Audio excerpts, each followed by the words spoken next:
ప్రముఖ దర్శకుడు శ్యామ్ బెనగల్ కన్నుమూశారు. కొద్ది రోజులుగా అనారోగ్యంతో బాధపడుతున్న ఆయన ముంబైలో ఓ ప్రైవేట్ హాస్పిటల్లో చికిత్స పొందుతూ కన్నుమూశారు. 1934 డిసెంబర్ 14న హైదరాబాద్లో జన్మించిన శ్యామ్ బెనగల్ ఉస్మానియా యూనివర్సిటీలో ఎంఏ చదివారు. గుజరాతీలో మొదటి డాక్యుమెంటరీ ఫిల్మ్ తీసిన శ్యామ్ బెనగల్ 1974లో అంకుర్ చిత్రం ద్వారా దర్శకుడిగా ఇండస్ట్రీలో అడుగుపెట్టారు. ఆ తర్వాత ఇండియన్ ఫిల్మ్ ఇండస్ట్రీలో గొప్ప దర్శకుడిగా తనదైన ముద్రను వేసుకున్నారు. నిశాంత్, మంథన్, భూమిక, జునూన్, మండి, త్రికాల్, అమర్నాథ్ వంటి సూపర్ హిట్ చిత్రాలకు డైరెక్షన్ చేశారు. సినిమాను తెరకెక్కించే విధానంలో ఒక్కో దర్శకుడు ఒక్కో పంథాను ఎంచుకుంటాడు. కానీ శ్యామ్ బెనగల్ మాత్రం సినిమా రూపురేఖల్నే మార్చేశారు.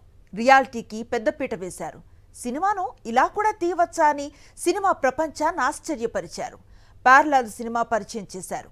అందుకే ఆయన లేని లోటు భారతీయ సినిమాకు ఎన్నడూ తీర్చలేనిది, పూడ్చలేనిది.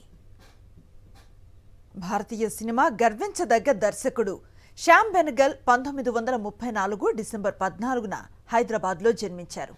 ఉస్మానియా యూనివర్సిటీలో ఎంఏ చేశారు. ఆ తర్వాత కాపీ రైటర్గా పనిచేశారు.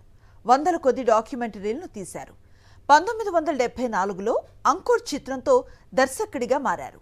ఆ తర్వాత అతని పేరు, అతని చిత్రాలు అంకుర్ తర్వాత నిశాంత్, ఆ తర్వాత మంథన్, ఆ తర్వాత భూమిక, జునూన్, మండి ఇలా 90లో శ్యామ్ బెనగల్ ప్యారలల్ సినిమాలతో చరిత్రను సృష్టించారు. నేషనల్ అవార్డ్స్కు పర్యాయ పదంగా మారారు.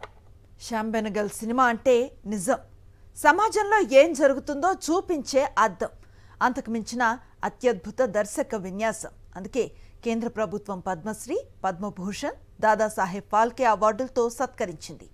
భారతీయ సినిమాకు శ్యామ్ బెనగల్ చేసిన సేవలు అపురూపం.